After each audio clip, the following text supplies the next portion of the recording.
in Thanksgiving. Siguro kaya bumata kinuha ako sa last Hindi ko alam na, but it's a good reminder for all of us na that, kasi most of us, no, siguro we're very complacent. Masyado na lang tayo siguro na nasanay na alam natin na, you know, the Lord that died on the cross for us. And then, most of the time, parang if something that we already know, parang minsan na-take for granted natin. But if we really take into the, you know, yung talagang deeper meaning ng pagmamahal ng Panginoon sa atin, talagang ma-overwhelm talaga tayo. So I guess it's just a rightful time for all of us to give thanks and honor the Lord in our Thanksgiving. So, aside from Jesus' love for us, ano pa yung mga kailangan natin ipagpasalamat?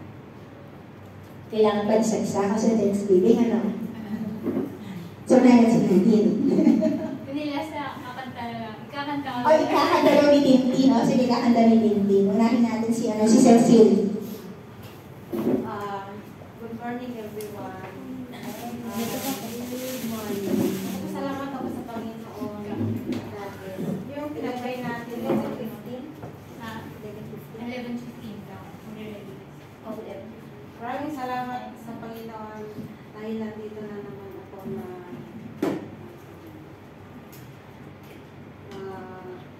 pupuri sa Panginoon. Salamat sa kalakasan, sa buhay na binigay niya naman sa akin. Salamat sa protect niya sa aking family sa Pinas. Salamat sa pinapray natin noon na yung manunod ko ay nanganak na.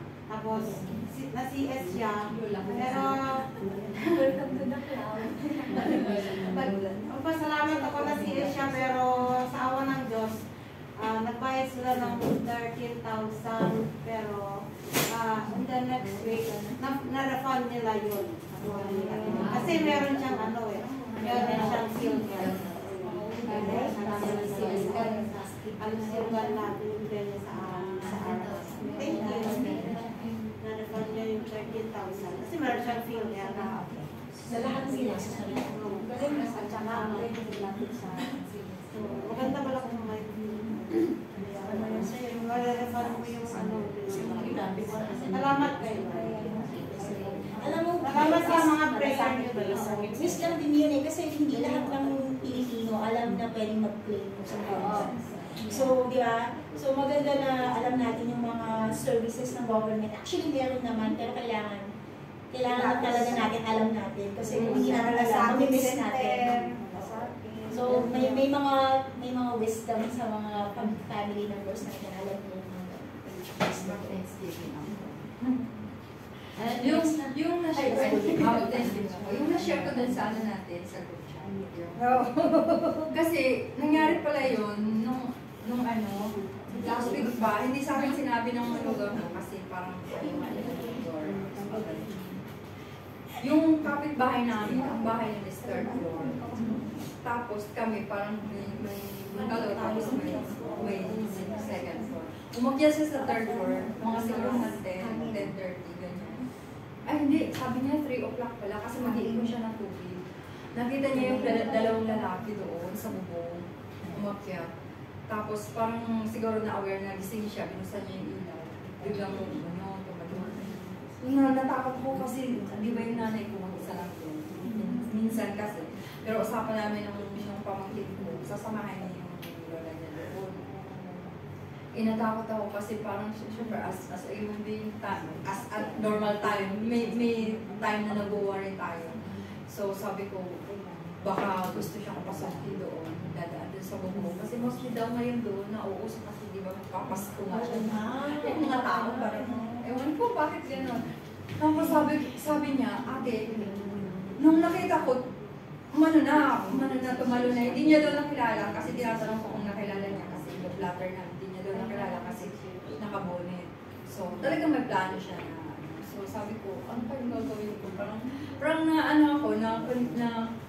nagigilty ba ako na, I know na the Lord has many purpose and plans kung ba't ako nakabalik dito, but kung ganun din na parang hindi ako mapakali. Pero nung tinawagan ko ang nanay ko, okay lang siya. Hindi. Sabi niya, basta-basta makakapasok, parang ganun.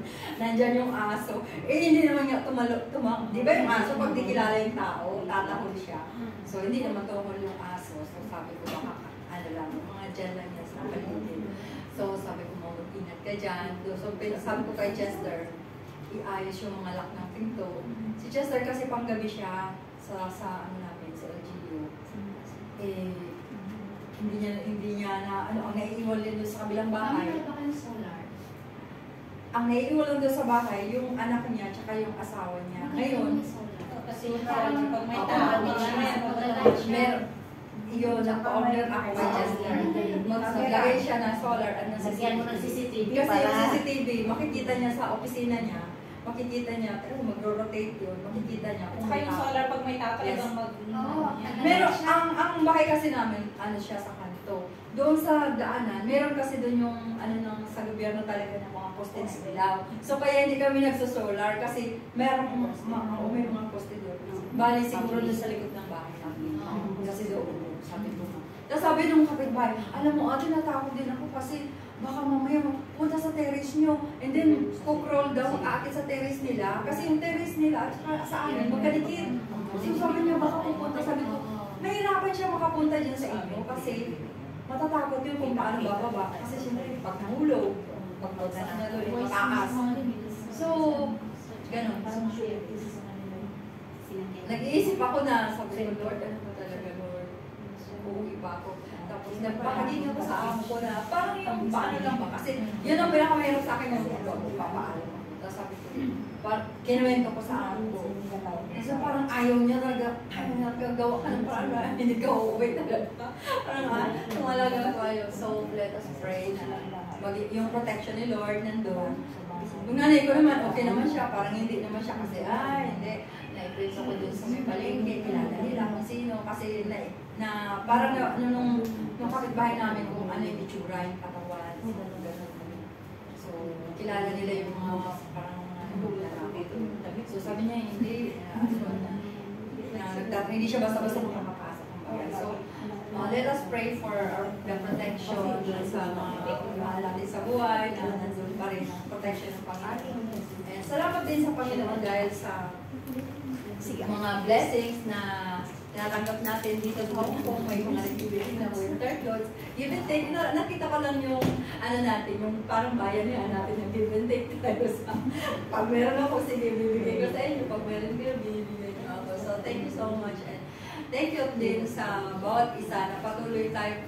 Napansin ko nga, sabi ko sa amo ko, Mom, the weather is so dry. Yes, sana so dry. Sabi ko, sana lahat naisip ko yun ng isang araw, sana tayo dito, hindi tayo dry. Ibig sabihin, hindi tayo dry sa paglilingkod sa Panginoon. At patuloy pa rin tayo na maging, yung paglilingkod natin, do kakaunti tayo, pero nandun tayo paglilingkod sa Panginoon. With the same people.